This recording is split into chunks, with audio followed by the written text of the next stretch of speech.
함께 제목을 한마음으로 같이 읽어보도록 하겠습니다. 시작. 정말 그 지혜를 원하십니까? 정말 그 지혜를 원하는지, 우리가 오늘 본문을 통해서 솔로몬이 지혜를 구하는 사건 가운데 도대체 솔로몬이 어떻게 그 지혜를 구했는지, 어떤 맥락 속에서 이 지혜를 다루고 있는지, 그리고 그 맥락 가운데 등장하는 단어들을 통해서 이 지혜가 어떤 지혜로 말하고 있는지, 그래서 그 모든 본문의 해석을 통하여서 우리는 과연 그 지혜를 원하고 있는지를 한번 찬찬히 살펴보도록 하겠습니다. 먼저 이 역대하 1장 6절을 한번 보죠. 여호와 앞 곧 회막 앞에 있는 놋제단에 솔로몬이 이르러 그 위에 1000마리 희생으로 번제를 드렸더라. 여러분이 잘 아는 본문입니다. 이 본문이 오늘 역대하에서는 얘기하고 있지 않으나 열왕기 상으로 거슬러 올라가면 꿈을 꾼단 말이죠.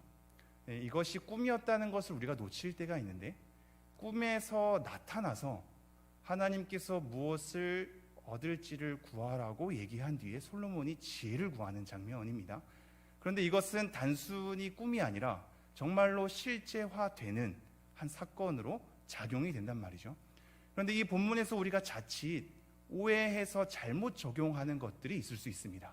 그것을 먼저 한번 살펴보면서 정정한 뒤 좀 더 이 지혜가 어떤 지혜인지를 좀 들여다보기로 하죠.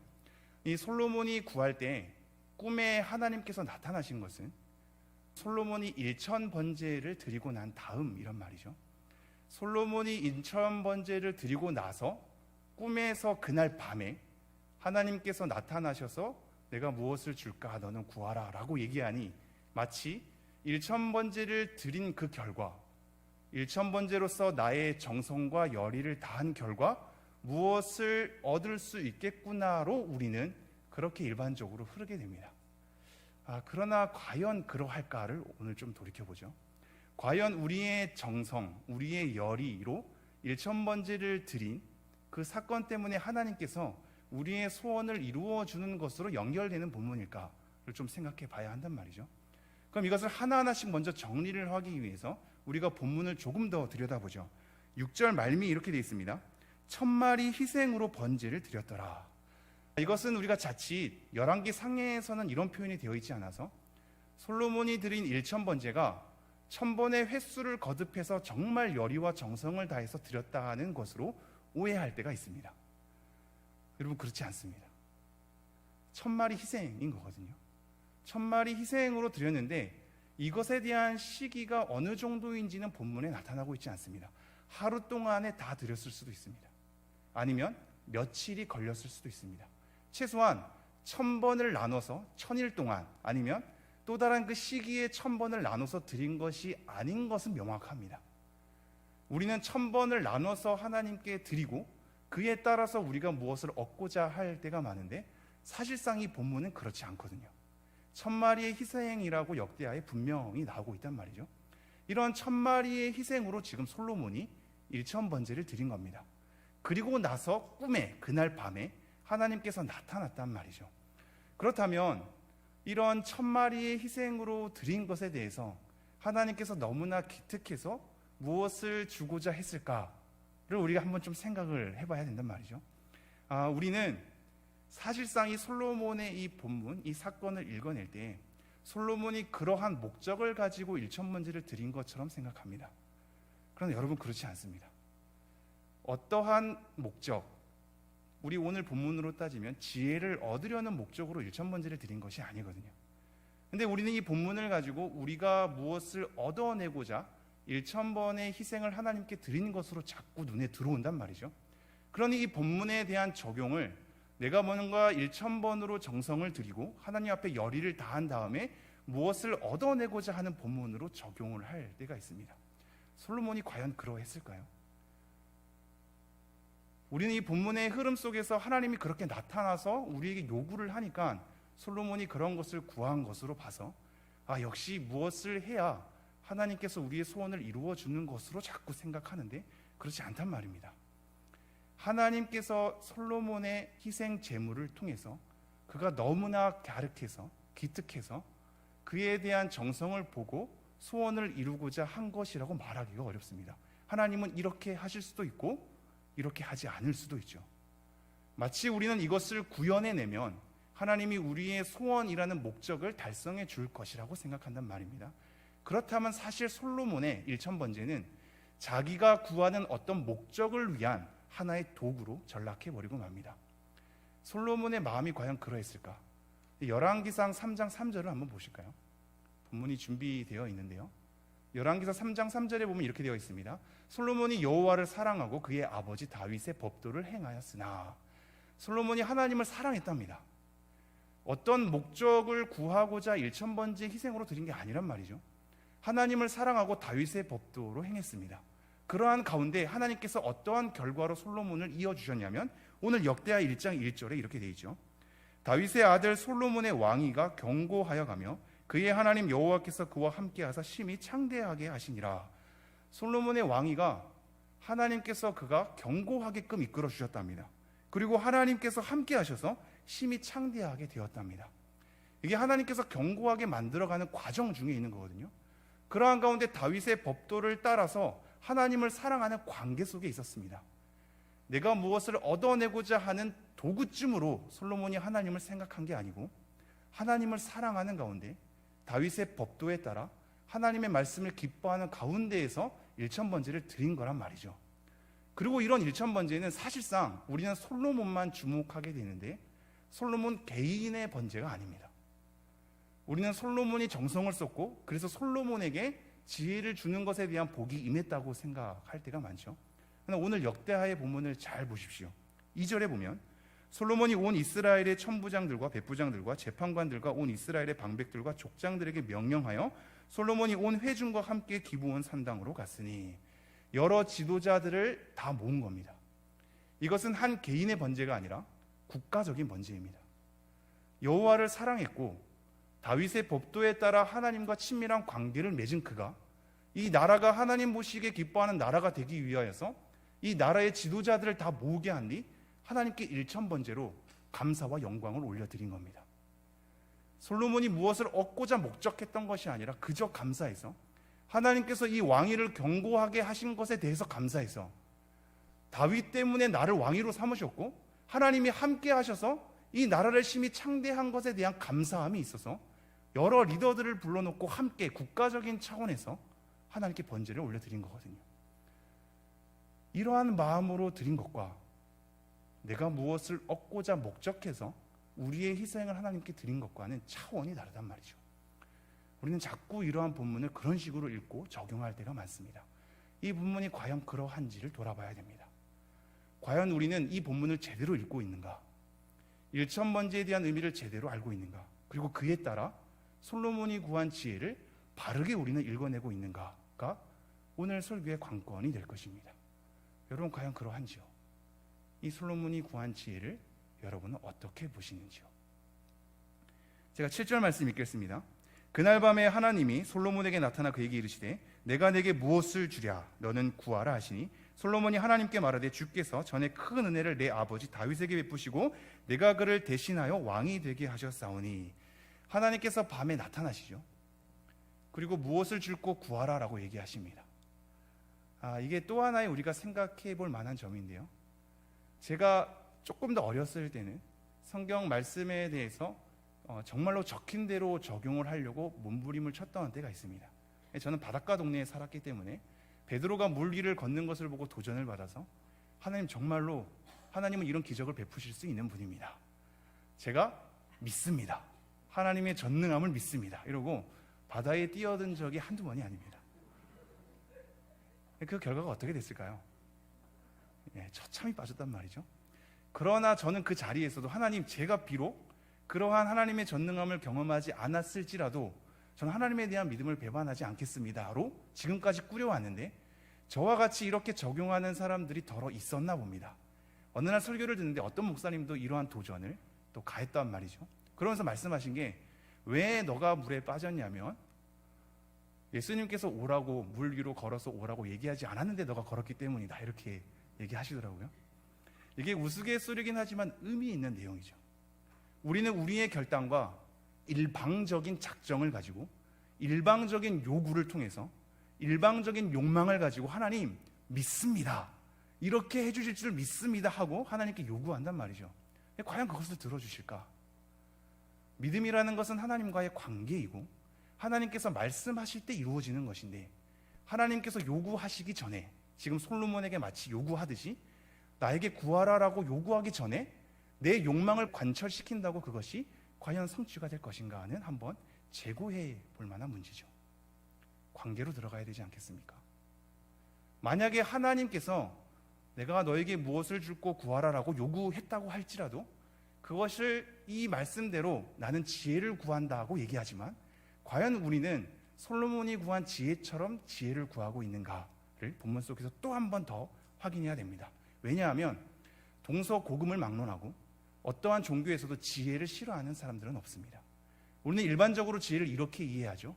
일상생활 가운데 굉장히 민첩하게 대응할 줄 알고 준비할 줄 알고 여러 선택지 가운데 우리에게 유용한 것으로 잘 선택할 수 있는 능력, 그래서 생활 전반에 우리가 유리하고 유용하고 괜찮은 쪽으로 우리의 삶을 이끌고 갈 수 있는 능력 정도로 지혜를 생각한단 말이죠. 그래서 하나님 이런 지혜를 주십시오라고 합니다. 그런 지혜를 구하는 것이 우리에게 필요하기도 하죠. 그러나 과연 솔로몬이 구한 지혜가 그러한 지혜일까를 한번 생각해 봐야 합니다. 솔로몬이 구한 지혜는 어떤 것일까요? 솔로몬이 구한 지혜의 목적을 생각해 볼 때 우리는 좀 더 이 본문에 가까워질 수 있습니다. 한번 10절 제가 읽어볼게요. 10절. 주는 이제 내게 지혜와 지식을 주사 이 백성 앞에서 출입하게 하옵소서. 이렇게 많은 주의 백성을 누가 등이 재판하리이까 하니. 지금 이 목적이 눈에 보이십니까? 주는 이제 내게 지혜와 지식을 주사 이 백성 앞에서 출입하게 하옵소서. 그리고 이 백성을 어떻게 표현하고 있죠? 이렇게 많은 주의 백성을 누가 능히 재판하리까, 이렇게 되어 있습니다. 주의 백성이랍니다. 자기 백성이 아니라 주의 백성이랍니다. 자기의 유익이 아니라 하나님께서 허락한 당신의 백성 때문에 내가 지혜를 구합니다라고 얘기하고 있죠. 나만의 삶의 유익 때문이 아니라 하나님께서 내게 허락한 하나님의 백성 때문에 내가 이것을 구한 겁니다 라고 목적을 우리에게 뚜렷이 보여주고 있습니다. 그래서 11절 이렇게 이어지죠. 하나님이 솔로몬에게 이르시되 이런 마음이 내게 있어서 부나 재물이나 영광이나 원수의 생명멸하기를 구하지 아니하며 장수도 구하지 아니하고 오직 내가 내게 다스리게 한 내 백성을 재판하기 위하여 지혜와 지식을 구하였으니. 하나님께서 인정하시죠. 내 백성을 재판하기 위해서라고 얘기한단 말입니다. 지금 솔로몬은 자기가 왕이 된 것에 대한 위치와 목적을 제대로 알고 있습니다. 그래서 8절에 보면 솔로몬이 하나님께 말하되 주께서 전에 큰 은혜를 내 아버지 다윗에게 베푸시고 내가 그를 대신하여 왕이 되게 하셨사오니. 다윗에게 큰 은혜를 베푸셔서 그 왕위를 이어서 내가 왕이 되었다라고 얘기합니다. 자기가 잘나서 그렇게 된 것이 아니라 다윗에게 큰 은혜를 베푸사 그 다음으로 있게 되는 왕위를 내가 물려받았다라고 얘기하죠. 그러면서 9절 여호와 하나님이 원하건대 주는 내 아버지 다윗에게 허락하신 것을 이제 굳게 하옵소서. 주께서 나를 땅의 티끌같이 많은 백성의 왕으로 삼으셨사오니. 하나님의 많은 백성의 왕으로 하나님께서 삼으셨답니다. 그래서 주의 백성을 위해서 지혜를 구하는 거거든요. 근데 우리가 한 가지 이 단어를 유의해 보죠. 10절 중반쯤에 이렇게 되어 있습니다. 이렇게 많은 주의 백성을입니다.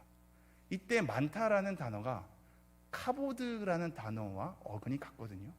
카보드라는 단어는 뭐냐면 영광입니다. 영광. 지금 솔로몬은 이 백성이 주의 백성이라는 것도 인정하거니와 영광이라는 어근을 같이 쓰는 걸로 봐서 하나님의 영광을 나타내야 될 하나님의 백성입니다를 인정하고 있는 겁니다. 그러므로 이 하나님의 영광을 나타낼 백성, 이 주의 백성을 내가 재판을 하기 위해서 그러한 목적으로 하나님의 지혜를 구하고 있나이다, 이렇게 고백하는 거죠. 이러한 하나님의 백성을 하나님께서 원하시는 법도대로 재판하기 위해서입니다. 이 백성을 위한 것도 목적 중 하나인데 거기에 더 구체적인 목적은 하나님의 백성을 제대로 재판할 수 있게입니다. 하나님의 법도를 세우고 하나님의 말씀을 일러줘서 하나님의 뜻을 일깨워서 하나님의 나라로 일구어가는 것을 목적으로 지혜를 구했단 말이죠. 좀 더 의미 있는 것은 이 재판이라는 단어가 사사라는 단어랑 같거든요. 사사가 재판관이라는 뜻이거든요. 재밌는 부분이죠. 사사 말기에 우리에게 왕을 주십시오라고 백성들이 세상의 왕과 견주어서 왕을 구했단 말입니다. 그런데 하나님께서 그것을 허락하시면서 이 나라를 다윗을 통하여서 견고하게 해 주었습니다.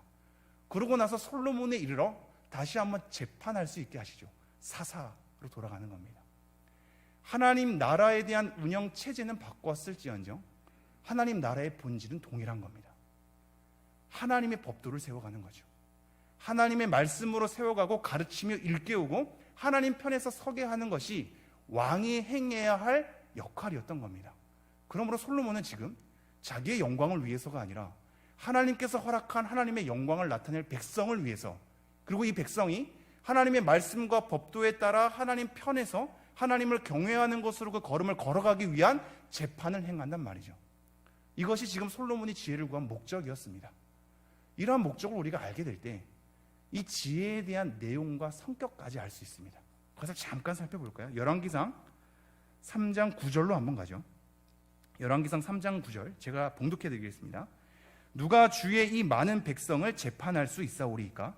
듣는 마음을 종에게 주사 주의 백성을 재판하여 선악을 분별하게 하옵소서.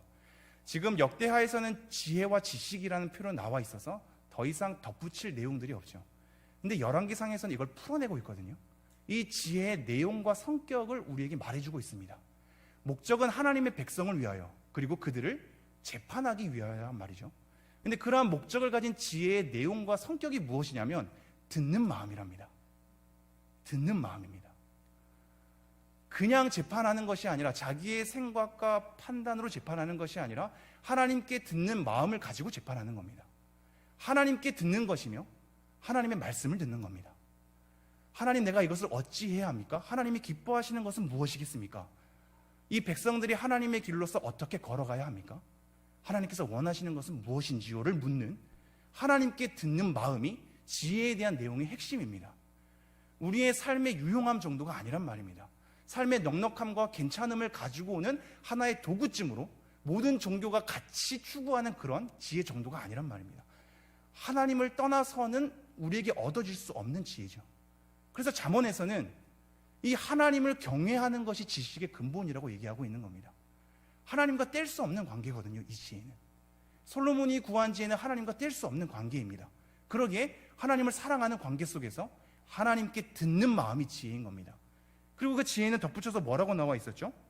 선악을 분별하는 것. 선악을 분별해서 재판하는 겁니다.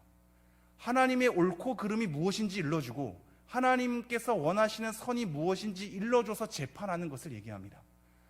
우리가 흔히 생각하는 지혜와 차원이 다르죠. 여러분은 이런 지혜를 구하고 계십니까? 우리는 하나님께 어떠한 정성을 들인 뒤 마치 하나님께서 우리의 소원을 들어준 것처럼 하나님을 우리의 도구쯤으로 생각하고 우리의 삶의 편리함을 위해서, 우리의 삶의 유용함을 위해서, 우리 자녀들의 삶의 번창함을 위해서 우리는 일반적인 지혜를 구하곤 합니다. 그리고 이 본문에 대한 적용이라고 우리 스스로 삼곤 하죠. 그러나 이 본문은 그런 차원을 넘어섭니다. 하나님께 듣는 마음이 아니고서는 지혜가 되지 않습니다. 선악을 분별하고 옳고 그름을 분별하는 것이 아닌 이상, 하나님의 말씀으로부터 기인하는 것이 아닌 이상, 하나님의 나라와 하나님의 백성을 일구는 목적을 삼지 않는 이상 우리는 솔로몬이 구한 지혜가 우리에게 임하지 않음을 명심하셔야 합니다. 우리가 그동안 이러한 지혜로 구하지 않았다면 오늘 이 본문 말씀을 떠올리면서 하나님 앞에 한번 같이 엎드리시겠습니까? 우리의 현실은 녹록지 않아서 지금 솔로몬은 부와 재물과 명예와 오래 사는 것에 대한 장수, 원수를 멸하는 것들을 구하지 않았거든요. 그게 필요하지 않아서가 아닙니다. 외교 관계와 그때의 국가적인 형태에 있어서는 그것이 너무나 큰 힘이 되거든요. 근데 그런 현실에 있어서도 지혜를 구하는 거거든요. 하나님의 듣는 마음과 선악을 분별하는 마음을 구하고 있습니다. 우리가 이것을 우리의 현대판에 우리의 적용으로 가져온다면 이것 또한 쉽지 않습니다. 우리의 자녀를 양육할 때, 부모를 봉양할 때, 부부간의 관계에 가정을 일구어낼 때 돈이란 엄청 중요한 것임을 우리는 너무나 잘 알고 있죠. 이것이 있어야 여러 가정을 꾸릴 수 있기 때문입니다. 명예 또한 마찬가지며 우리 자녀들이 오래 사는 것, 장수하는 것도 우리가 원하는 거죠. 우리 아이들과 우리 부모님과 내 아내와 남편에게 적군이 나타나지 않기를 원하는 것도 보호 차원에서 너무나 필요하고 마땅한 기도 제목입니다. 그런데도 불구하고 그것이 필요하지 않아서가 아니라 하나님에게 듣는 마음을 통해 선악을 분별하는 지혜를 솔로몬은 구한 거거든요. 그 지점이 우리가 이해가 된다면 이 땅의 수많은 필요에도 불구하고 우리의 중심으로 구할 것이 무엇인지를 다시 한번 헤아려 보게 되죠. 바로 없기는 우리는 현실에 치여서 넘어질 수 있을 겁니다. 우리의 목적이 흐트러질 수 있겠죠. 때론 잘 걷다가도 방향이 뒤틀릴 수 있겠습니다. 여러분, 그때마다 우리는 성숙하지 않아서 자꾸 목적과 방향을 잃을 거거든요. 우리의 욕망을 자꾸 관철시킬 겁니다. 그러나 그때마다 다시 한번 이 솔로몬의 본문을 생각하면서 내가 구해야 할 것은 무엇인가? 하나님께 듣는 마음이란 나에게 있는가? 선악을 분별함이란 나에게 있는가? 내가 어떠한 마음으로 우리의 가정을 일궈내야 하겠는가? 어떠한 마음으로 함께 교회를 세워가야 하겠는가? 어떠한 마음으로 이 나라를 하나님의 나라로 다스릴 수 있겠는가? 이것을 진중하게 생각하시면서 솔로몬이 구한 그 지혜처럼 하나님께 듣는 마음과 선악을 분별하는 마음으로 지혜를 구하는 우리 모두가 되기를 간절히 소망합니다.